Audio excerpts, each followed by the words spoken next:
কারুনের এত সম্পদ, মুসা নবী বলেন যাকাত দাও, বলে দিব না। মুসা নবী গরম হয়ে গেলেন, দিতেই হবে। কারুন মুসা নবীর বিরুদ্ধে ষড়যন্ত্রে লিপ্ত হয়ে গেল।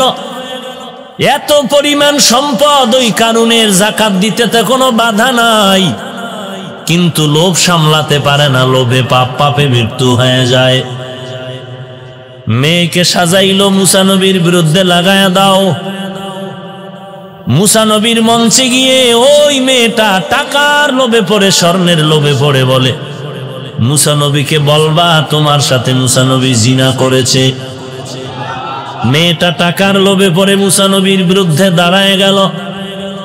দাঁড়ানোর পরে যখন এই কথা বলার জন্য নিয়ত করে দাঁড়ায়, কুদরতের মালিক সাথে সাথে জবানটা বন্ধ করে দিলেন। মেয়েটা ভয় পেয়ে বসে গেল। বসার পরে জবান খুলে গেল। আর একবার চান্স নিয়ে দাঁড়ায় গেল, আবার জবান বন্ধ হয়ে গেল, আবার বসে গেল।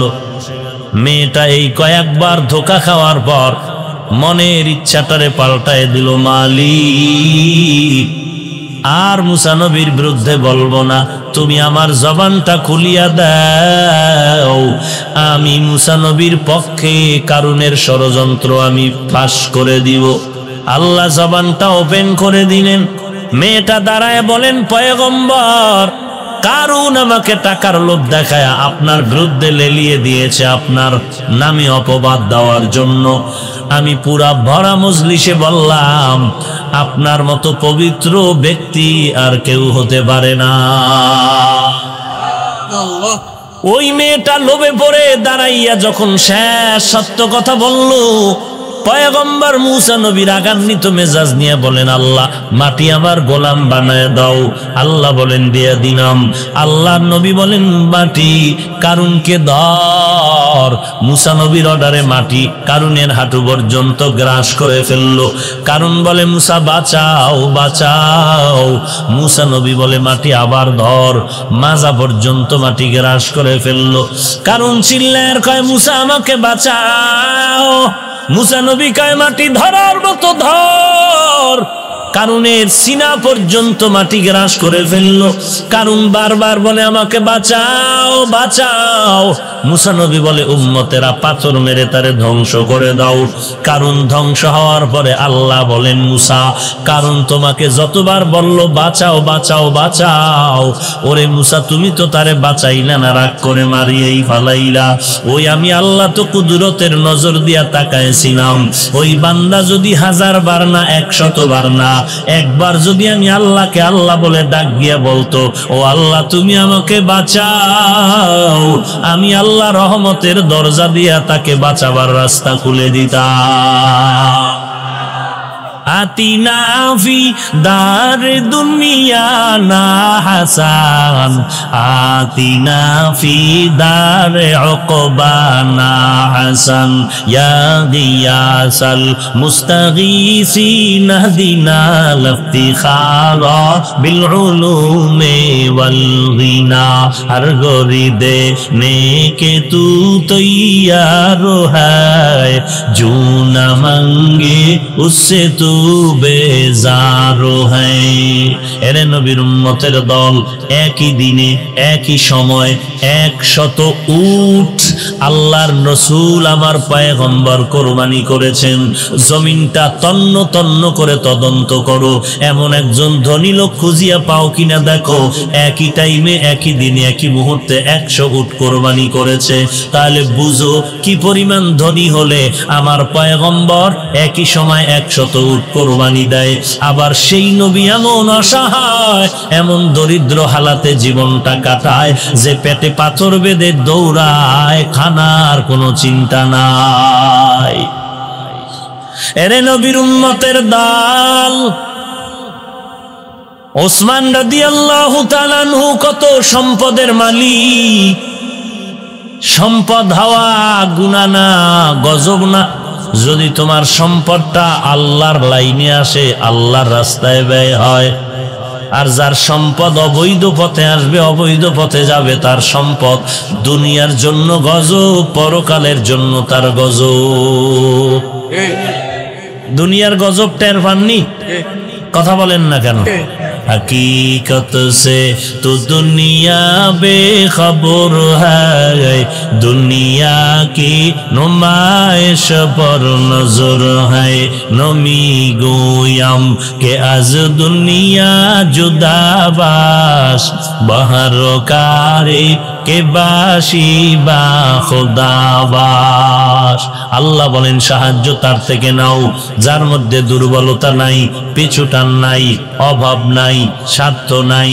দেখো আল্লাহর মধ্যে কোনো স্বার্থ আছে নাকি? দুনিয়াতে তাকায় দেখো কত বেঈমান আল্লাহরে গালি দেয়। দাবি করো মুমিন, ইমানের খবর নাই। দাবি করো সুন্নি, সুন্নতের খবর নাই। দাবি করো রাসূলের আশিক, ইশকের খবর নাই। ইশক দেখাইলি মুহররম মাসে 1 তারিখ হায় হোসেন দিয়া রক্ত ঝরাইলি, আত্মহত্যা করলি। আত্মহত্যা যদি করো বান্দা জানাজাও জায়েজ হবে না।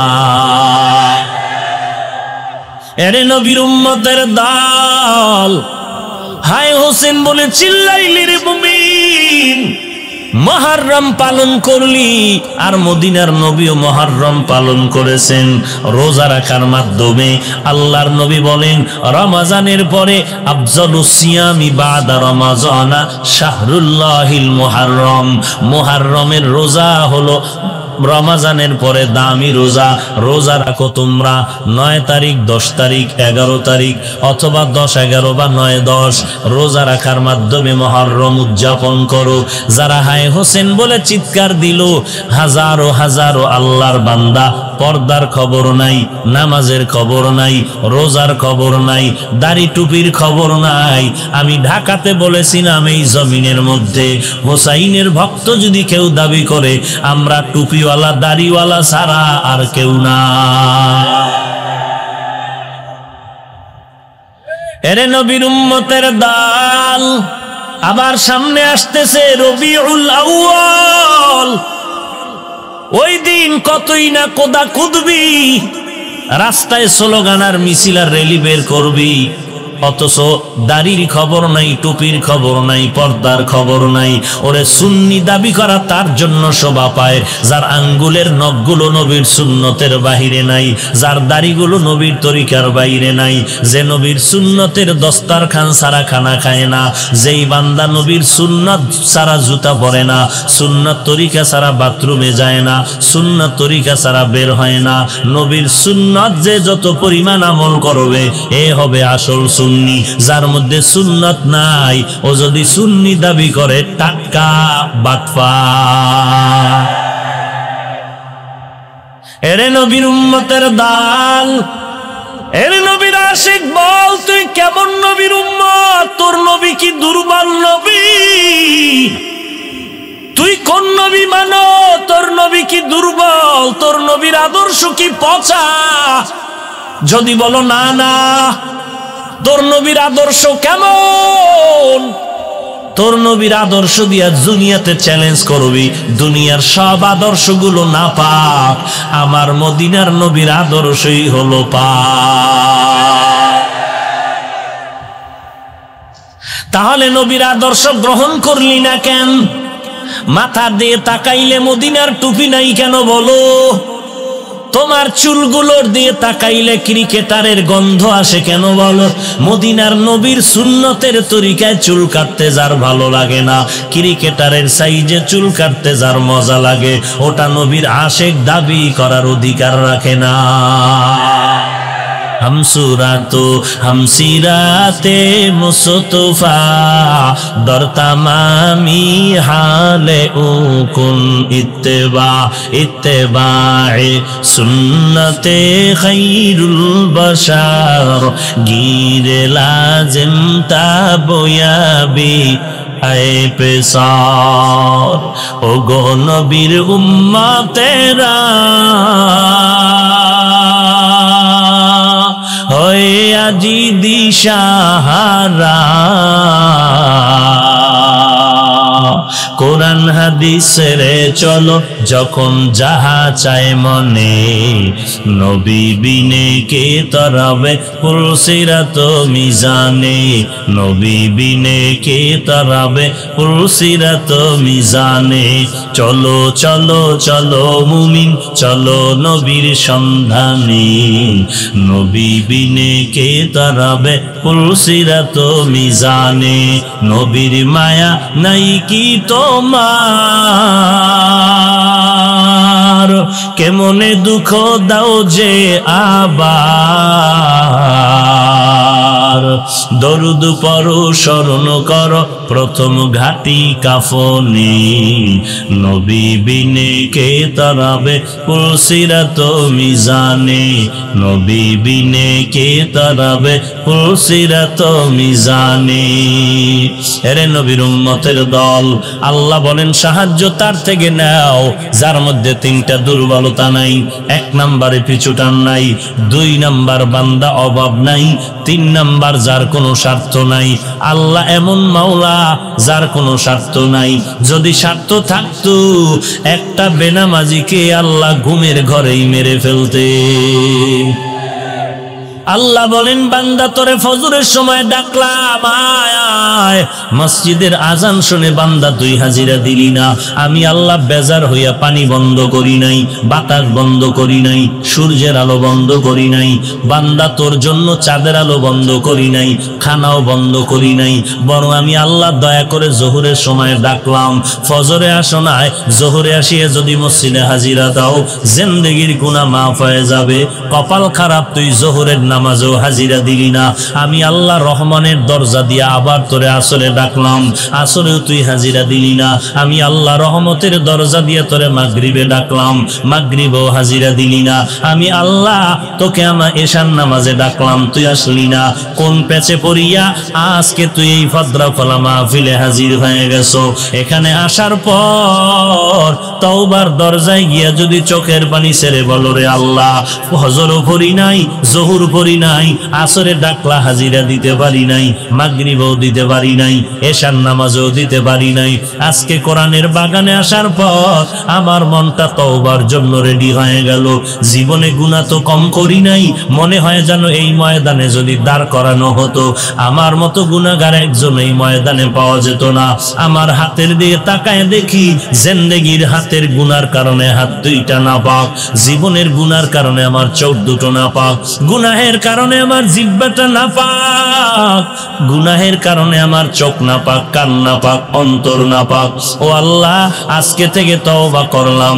মনে মনে ভাবছিলাম নামাজ পড়লে বুঝি বিপদ, টুপি মাথায় দিলে বুঝি বিপদ। মনে মনে ভাবছিলাম মাদ্রাসায় পড়লে বিপদ, মাদ্রাসায় পড়লে অশান্তি, লম্বা জামা পড়লে অশান্তি।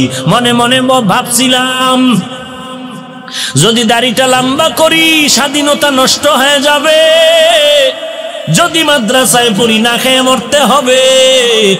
কিন্তু হুজুরদের বয়ান শুনে যেটা বুঝতে পারলাম, তারা তো টুপি মাথায় দিল, দাড়িটা রাখলো, কোরআন পড়লো, মাদ্রাসায় পড়লো, এদের সার্টিফিকেট দুর্বল, এদের চাকরি তেমন নাই।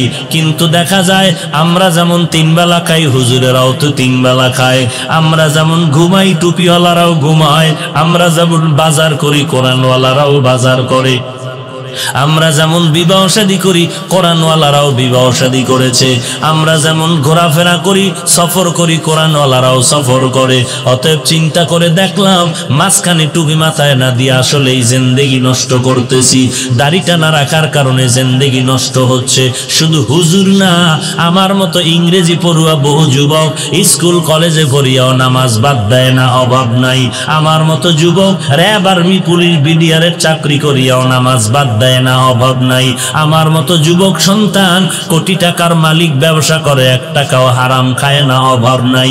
আমার মতো যুবকেরা রাস্তায় গাড়ি চালায়, ড্রাইভারি করে, নামাজ বাদ দেয় না, অভাব নাই।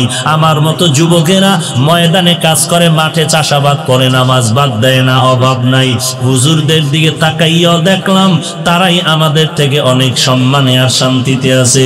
মাঝখানে তাকায় দেখলাম আমার মতো বাংলা ইংরেজি পড়নেওয়ালা যুবকরাও আমার লাইনে স্কুল কলেজ ভার্সিটি চাকরি ব্যবসা করিয়াও নবীর তরিকা মতো চলতেছে। মাঝখানে আমি টুপি কেন ছাড়লাম? আসলে আমার শয়তানে ধোকা দিয়ে আমাকে টুপির থেকে ফিরায় রাখলো। আমি যে নামাজ পড়ি না, আসলে এটা আমার মনের শয়তানের ধোকায় পড়েছি। আমি যে আজান শুনিয়া নামাজে যাই না, মূলত শয়তান আমাকে ধোকা দিয়া রাখছে। আজকের এই কোরআনের বাগানে আল্লাহ তওবা করতে চাই। গলায় ছুরি আসবে, মরে যাব, আর নামাজ ছাড়বো না, বেপরদায় চলবো না, মা বাবাকে কষ্ট দিব না, আলেম ওলামাদের বিরোধিতা করব না, আর কোনোদিন জবান দ্বারা গালাগালি করব না, সহিভাবে কোরআনটা শিখবো, 5 বেলার নামাজ ঠিক মতো আদায় করব, উস্তাদের সাথে ভালো ব্যবহার করব, জবান দিয়া মিথ্যা কথা বলবো না, হাত দিয়া গুনাহ করব না, চোখ দিয়া গুনার জিনিস দেখবো না, কান দিয়া গুনার কোনো আওয়াজ শুনবো না। ও আল্লাহ, আমি নিয়তটা করেছি, কিন্তু তুমি তৌফিক না দিলে আমি পারবো না, কারণ আমি বড় দুর্বল।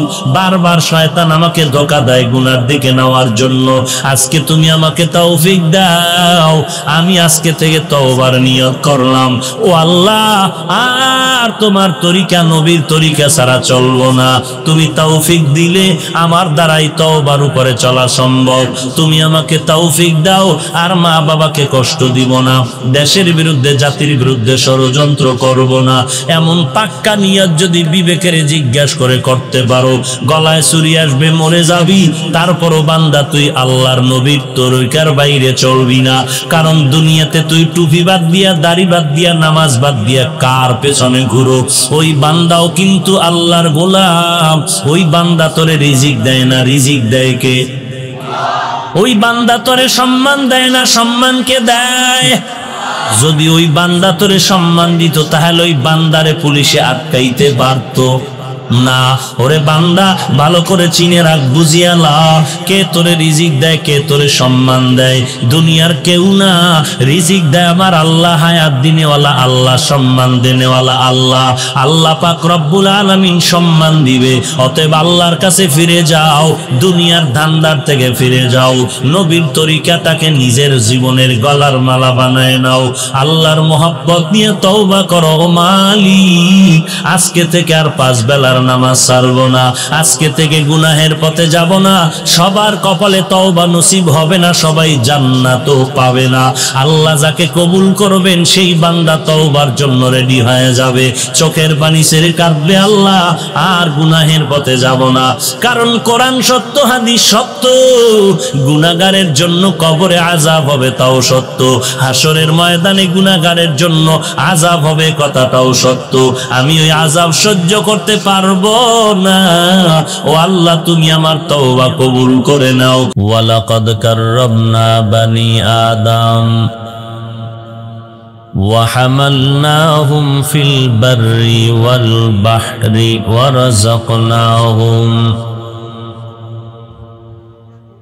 রাযাকনাহুম মিনাত তাইয়্যিবাত وفضلناهم على كثير ممن خلقنا تفضيلا।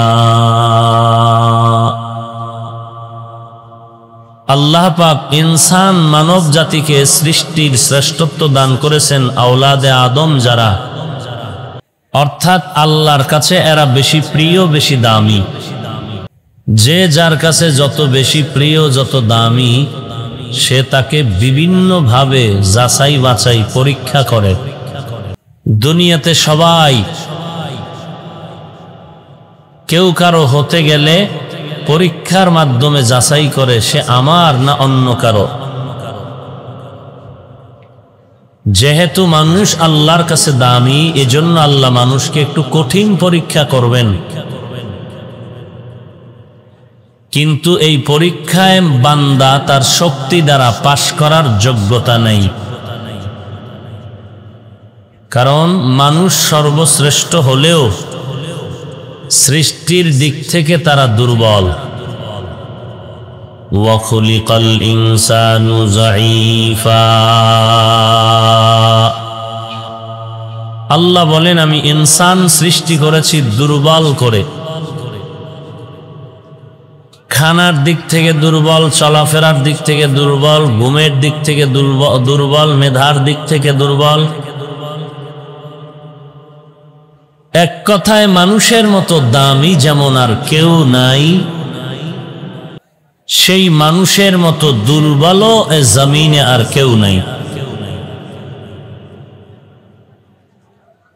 তো দামি হওয়ার কারণে তাকে পরীক্ষা করবেন, কিন্তু পরীক্ষায় পাশ করার মতো শক্তি নাই, দুর্বল। এখন আল্লাহ বলেন তোমরা যেহেতু দুর্বল, খানার দিক থেকে দুর্বল, ইবাদতের বেলায় দুর্বল, ঘুমের বেলায় দুর্বল, পরীক্ষায় পাশ করতেই হবে এই দুর্বলতার মাঝে। তবে এখানে শক্তি দরকার, সাহায্য দরকার। দুর্বল ছেলে সন্তান, ক্লাসের মধ্যে যারা কম লেখাপড়া পারে, এদেরকে শিক্ষক বা অন্য কেউ বা আলাদা কোনো টিচার রেখে কোচিং করে, সহযোগিতা করে, গাইড দেওয়া হয়। কেউ আবার নকল দিয়া হলেও সহযোগিতা করে যেন 5 নাম্বার উঠাতে পারে। দুনিয়াতেই সুযোগ আছে, কিন্তু আখেরাতের পরীক্ষায় তো দুনিয়ার কেউ নাই। আল্লাহ বলেন দুনিয়াতে তুমি যার কাছে সাহায্য চাইবা সবাই স্বার্থপর। তোমার এই পরীক্ষায় পাশ করার জন্য সহযোগিতা দরকার। সহযোগিতা তুমি কার থেকে নিবা? যার কাছে 3টা দুর্বলতা নাই তার থেকে সহযোগিতা নিবা। যার কাছে 3টা দুর্বলতা নাই তার থেকে সহযোগিতা নাও। 3টা দুর্বলতার 1 নাম্বার পিছু টান নাই, 2 নাম্বারে অভাব নাই, 3 নাম্বারে স্বার্থ নাই। পিছু টান মানি আপনি 5,000 টাকা বেতনে কাজ করিয়াও টেনশন নাই, আর একজনে 50,000 টাকা বেতন পাইয়াও মাথায় হাত দিয়ে চিন্তায় বিভোর, সংসার চলবে কি করে? তাহলে আপনার থেকে তার পিছু টান বেশি। তার পেটের ধান্দা, নিজের পেট, স্ত্রী, সন্তান, পরিবার, সবার পেটের ধান্দা। ছেলে পেছন থেকে আওয়াজ দেয় আমার এই আবদার পূরণ করো, মেয়ে বলে আবদার পূরণ করো। তাহলে পিছু টান যার নাই তার থেকে সাহায্য নিব। দুনিয়াতে এমন কেউ নাই যার পিছু টান নাই, সবাই পিছু টানওয়ালা। পিছু টান ছাড়া কেউ নাই। 2 নাম্বার যার থেকে আমরা সাহায্য নিব তার কোনো অভাব থাকা যাবে না। দুনিয়াতে তাকায় দেখেন, যে যত টাকার মালিক সে তত অভাবী, যে যত বড় লোক সে তত অসহায়। কার কাছে অসহায়? চূড়ান্ত গরিব ফ্যামিলির কাছে অসহায়। কিভাবে? তার ছেলে মেয়ে, টাকা পয়সা, বাড়ি গাড়ি, Dhaka, London, Sylhet, Singapore, Malaysia, অভাব নাই বাড়ি গাড়ির। ছেলেও আছে, মেয়েও আছে, স্ত্রীও আছে। কেউ তার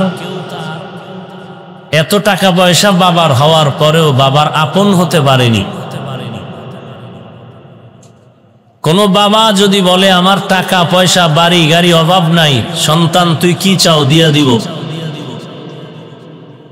স্টাম্প লেখ, 5 তলা বিল্ডিং দিব, জমিন দিয়া দিব, গাড়ি দিয়া দিব।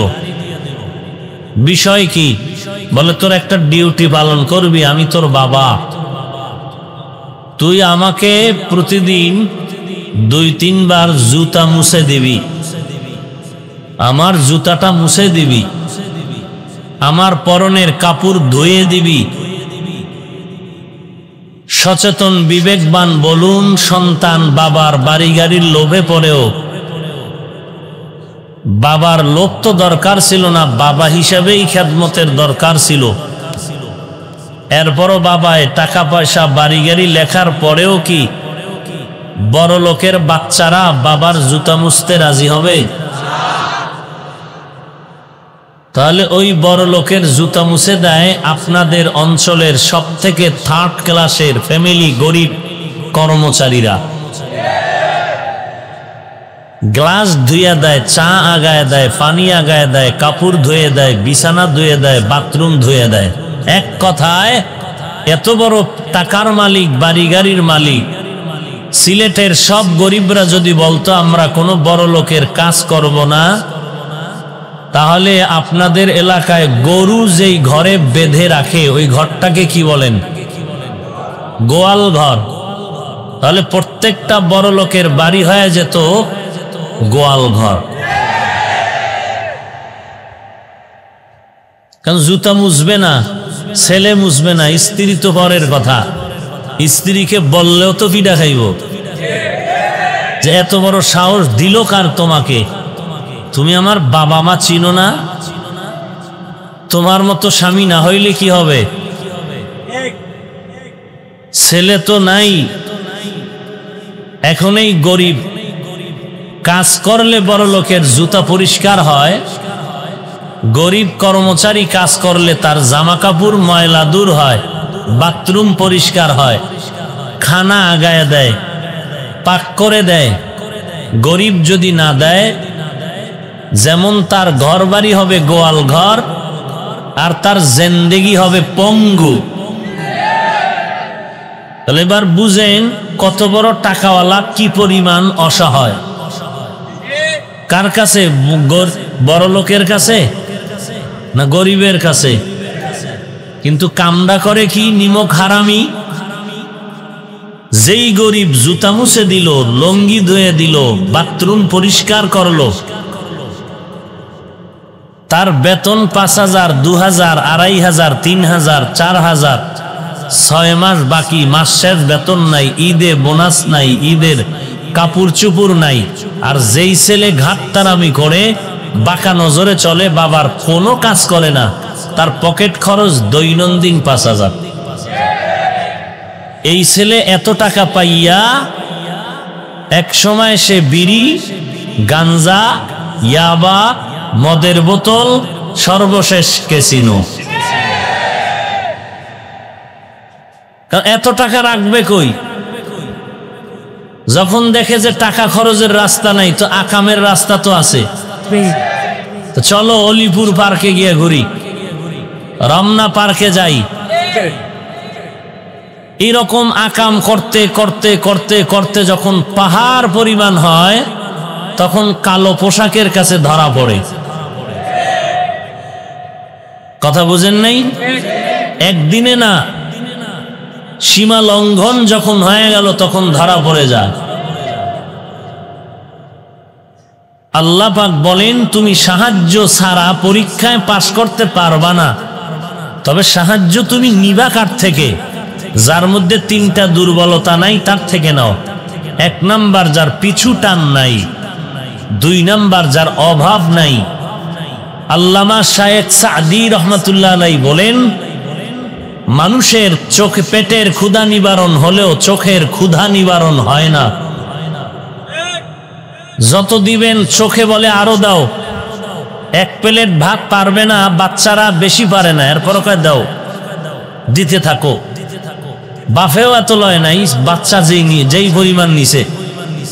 কোন রকম কাউয়া আর সাদা বক, এদের মতো মুরগির মতো 2-3টা ঠোকর মেরে সব ফালায়া বাচ্চা বলার খাবো না। তাহলে ওর পেটের ক্ষুধা নিবারণ হলো, চোখের ক্ষুধা নিবারণ হয়নি। আমাদের অবস্থাও তো তেমন, খেতে পারবো অল্প। যেমন একটা উদাহরণ, রমাজানুল মুবারকে ইফতারির সময় লাইনে বসা আছে 10 জন, 10 প্লেট মুড়ি, বুট, পেঁয়াজু, বেগুনি, এগুলো দেখার পরে শরবতের গ্লাস, বসে বসে টেনশনে পড়ে গেল। 10 জনারে যা দিছে আমার একাই তো হচ্ছে না। 2-1 জন উঠে গেলে কি খুশি যে এই প্লেট আমাকেই দাও। বলতে হবে না, টেনে নিয়ে শুরু করে দিবে। মনে হচ্ছে 10 প্লেট সব আমি একাই খেয়ে আরো দরকার হবে। এটা চোখের ক্ষুধা, পেটের নয়। কেমনে বুঝলাম? যখন আজান মসজিদের মিনারাত থেকে ভেসে আসলো, ইফতারির দোয়াটা পরে কমপক্ষে বিসমিল্লাহ পরে যখন শরবতের গ্লাস টান দিল, প্লেটের বুটমুড়ি, পেঁয়াজু, বেগুনি এগুলো অর্ধেক খাওয়ারও আর ক্ষুধা থাকে না। তাহলে চোখের ক্ষুধা নিবারণ হয় না, যদিও পেটের ক্ষুধা নিবারণ হয়। আপনি মনে করেন ঢাকা চিড়িয়াখানায় লেখা আছে একটা বাঘের দৈনিক খানা 17 কেজি গোশত। আছে কোন খাদক বাঙালি এত পরিমাণ খাবে একদিনে? সিলেটে আছে? নাই। একটা মানুষ কি পরিমাণ খেতে পারে? জায়গা ঘুমাইতে কতটুকু পরিমাণ জায়গা লাগে? মনে করেন 2.5 হাত 3 হাত পরিমাণ একটা খাট। এখন তার স্ত্রী ছেলে মেয়ে মিলে ধরে নেন এক ছাদের নিচে একটা ফ্ল্যাট, কিন্তু এই মানুষটার এক বাড়ি, টিনের ঘর, খেরের ঘর, একটা বিল্ডিং, একতলা, তাতেই হয়ে যায়। কিন্তু 5 তলা বিল্ডিং একটাও হয় না, 2টাও হয় না, 3টাও হয় না। কোটি কোটি কোটি কোটি টাকা ব্যয় করে বাড়ি করে। আপনাদের সিলেটে কোথায় জানি আছে, পত্রিকায় দেখা গেল কত কোটি টাকার বাড়ি। মানুষ দেখার জন্য আসে, সাংবাদিকরা দৌড়াচ্ছে পেছনে কিছু পাওয়ার জন্য। তো এত বিশাল বাড়ি, ওই বান্দার কবরের জায়গা হলো 3.5 হাত। দুনিয়াতে চলতে একটা ফ্ল্যাট দরকার 4 রুমের 5 রুমের, হলে হয়ে যায় স্ত্রী সন্তান নিয়ে। কিন্তু মানুষ এরপরও 5 তলা বিল্ডিং করেও জানালা দিয়ে তাকায়, ওই জায়গাটা আমার হইতো। পেটের ক্ষুধা নিবারণ হলেও চোখের ক্ষুধা নিবারণ। আচ্ছা, আল্লাহ কয় দিলাম নে। পাশের জায়গা কিনার পরেও এখন কি করে? কর্মচারীর বেতন কলম দিয়া মারে। মারেনি? সরকারের টাকা চুরি করে, করেনি? অথচ তার বিল্ডিং এর অভাব নাই। খানার টি টেবিল, খানার ডাইনিং টেবিলে 13 রকমের ভর্তা, 14 রকমের শাকসবজি, 15 রকমের মাছ, 17 রকম গোশত। কপাল খারাপ, শুধু তাকাইয়েই দেখছে, খাওয়ার কোনো উপায় নাই, রেড সিগন্যাল লাগানো। ডাক্তার বলেছে শুধু তাকায়া দেখবি আর দোয়া ইউনুস পড়বি, খাবি না কিছু। খাইলেই মরণ, খাইলেই। অথচ যখন খাওয়ার জন্য শখ ছিল তখন পায় নাই। বেতন 2000, মনে চাই ইলিশ মাছ খাবো, কয়টার দ্বারা তো ইলিশের লেঞ্জাও ভাবি না। আর এখন ইলিশ মাছ কেন? নদীর 12 বড় মাছ সামনে, কিন্তু খেতে মনে চায় না। জিহ্বায় টানলেও পেটে টানে না, রোগ। এর নাম দুনিয়া। এর অস্তিত্ব সামান্য। স্বপ্নে দেখতেছেন বিলকিসের সিংহাসনে বসে রসমালাই খায়, আসলেই খায় না স্বপ্নে? বিলকিসের সিংহাসনে ঘুরতেছে বিমানের উপরে, সজাগ হয়ে দেখে যে ঘরের ফ্লোরের নিচে পড়ে আছে। কি এর রসমালাই? রসমালাইয়ের গন্ধ তার কাছে নাই। মনের আফসুসি রয়ে গেল, আর পূরণ হলো না। এর নাম দুনিয়া। দুনিয়াটা তো পরীক্ষার হল। এটা আরামের ঘর না, ঘুমানোর ঘর না, পরীক্ষার হল, টেনশনের ঘর। তাড়াতাড়ি প্রশ্নের পত্র উত্তর দিতে হবে, সময় 3 ঘন্টা। বেশি ডানে বামে তাকানোর সুযোগ নাই, নিজের চিন্তায় অস্থির, ফেল করলে সম্মান শেষ। দুনিয়াটা মুমিনের পরীক্ষার হল, পাশ করার জন্য শক্তি লাগবে, কই পাইবা? তুমি তো দুর্বল। শক্তির জন্য তুমি সহযোগিতা নাও, তার থেকে নাও যার তিনটা দুর্বলতা নাই। 1 নম্বরে পিছুটান নাই, 2 নম্বরে অভাব নাই, 3 নম্বরে স্বার্থ নাই। দুনিয়ার সব পিছুটানওয়ালা অভাবী, স্বার্থ কি পরিমাণ আছে? নিজের আপন মা আর বাবার থেকে জমিনে আর ছেলের কাছে মেয়ের কাছে আপন কে? কিন্তু স্বার্থের টানে সেই মা সেই বাবা সন্তানকে হত্যা করে, সেই স্বার্থের টানে সন্তান মা বাবাকে হত্যা করে। দুনিয়ার সব স্বার্থপর, ভাই ভাইকে জবাই করে, শুধু একটু টাকা পয়সার লেনদেনের ঝগড়া। বড় ভাই ছোট ভাইয়ের সাথে তর্ক, তর্কে এক ধমক আর চিৎকার, বাঁশ নিচে হাতে বাড়ি মারবে। লম্বা এক বাঁশ হাতে নিয়ে মাথার উপরে উঠাইয়া যখন ছাড়বে, খেয়াল করতেছেন?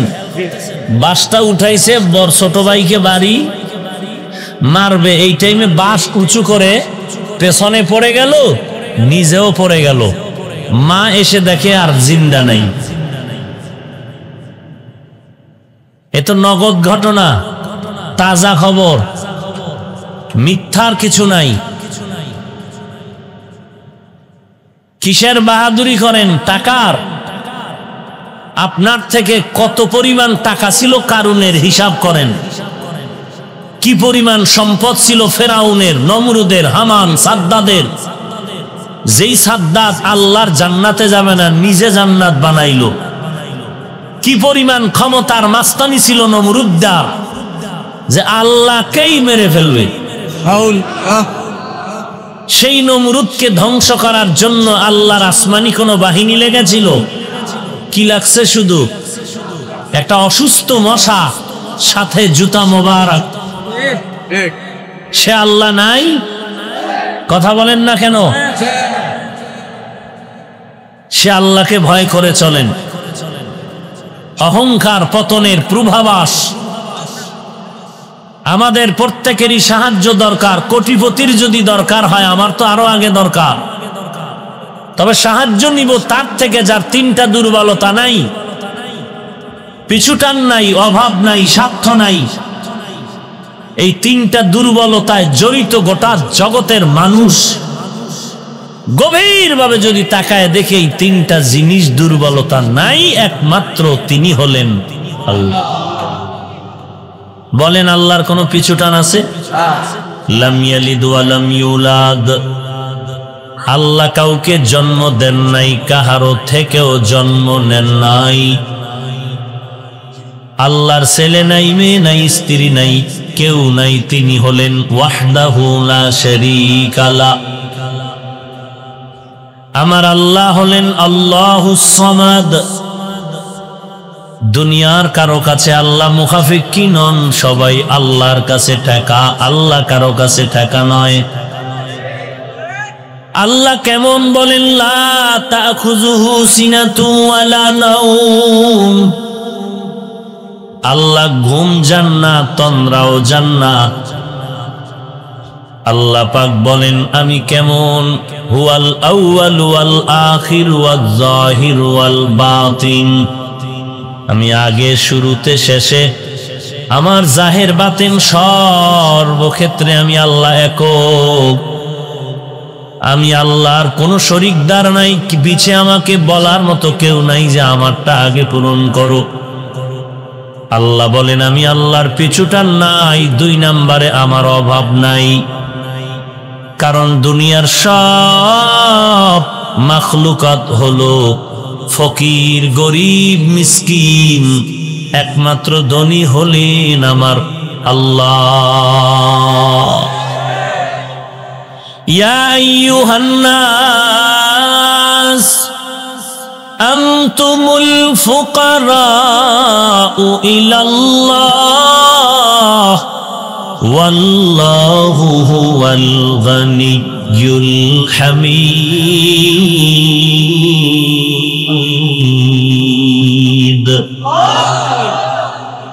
गर तवक्कुल मिकुनी हर सुबह शाम मेरा सानाद रिज़्क़े तू अज़ला मकाम जुज़्ब हक़ चीज़े मखाज इंसो जा फज़ले उ आमस्ते दर जुमला जहां हर गोरी दे नेके तू तैयार है जो न मांगे उससे तू बेजार है।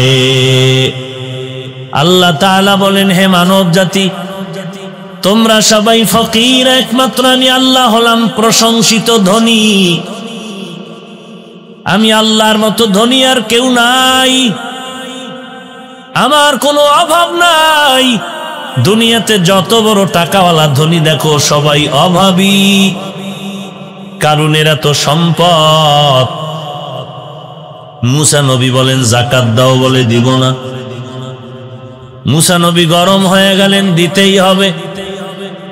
কারুন মুসা নবীর বিরুদ্ধে ষড়যন্ত্রে লিপ্ত হয়ে গেল। এত পরিমাণ সম্পদ, ওই কারুনের যাকাত দিতে তো কোনো বাধা নাই, কিন্তু লোভ সামলাতে পারে না, লোভে পাপ, পাপে মৃত্যু হয়ে যায়। মেয়েকে সাজাইলো, মুসা নবীর বিরুদ্ধে লাগায়া দাও। মুসা নবীর মঞ্চে গিয়ে ওই মেয়েটা টাকার লোভে পড়ে, স্বর্ণের লোভে পড়ে বলে, মুসা নবীকে বলবা তোমার সাথে মুসা নবী জিনা করেছে।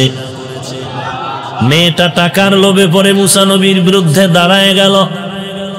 দাঁড়ানোর পরে যখন এই কথা বলার জন্য নিয়ত করে দাঁড়ায়, কুদরতের মালিক সাথে সাথে জবানটা বন্ধ করে দিলেন। মেয়েটা ভয় পেয়ে বসে গেল। বসার পরে জবান খুলে গেল, আর একবার চান্স নিয়ে দাঁড়ায় গেল, আবার জবান বন্ধ হয়ে গেল, আবার বসে গেল। মেয়েটা এই কয়েকবার ধোঁকা খাওয়ার পর মনের ইচ্ছাটারে পাল্টায় দিল, মালিক আর মুসা নবীর বিরুদ্ধে বলবো না, তুমি আমার জবানটা খুলিয়া দাও, আমি মুসা নবীর পক্ষে কারুনের ষড়যন্ত্র আমি ফাঁস করে দিব। আল্লাহ জবানটা ওপেন করে দিলেন। মেয়েটা দাঁড়ায় বলেন, পয়গম্বর, কারুন আমাকে টাকার লোভ দেখায় আপনার বিরুদ্ধে লেলিয়ে দিয়েছে আপনার নামে অপবাদ দেওয়ার জন্য। আমি পুরা ভরা মজলিসে বললাম, আপনার মতো পবিত্র ব্যক্তি আর কেউ হতে পারে না। যারে দিয়া ভূত ছাড়ায় তারে যদি ভূতে পায়,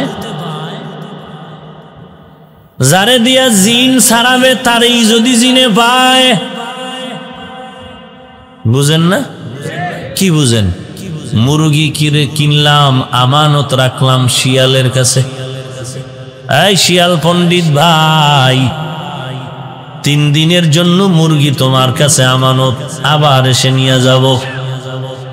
শিয়াল পণ্ডিত বলতে থাকবে, রে মুরগির মালিক, মুরগি এগুলো তো থাকবে না বিসমিল্লাহ ছাড়া, সুযোগ পাইলে তোমারটাও আমি খেয়ে ফেলবো।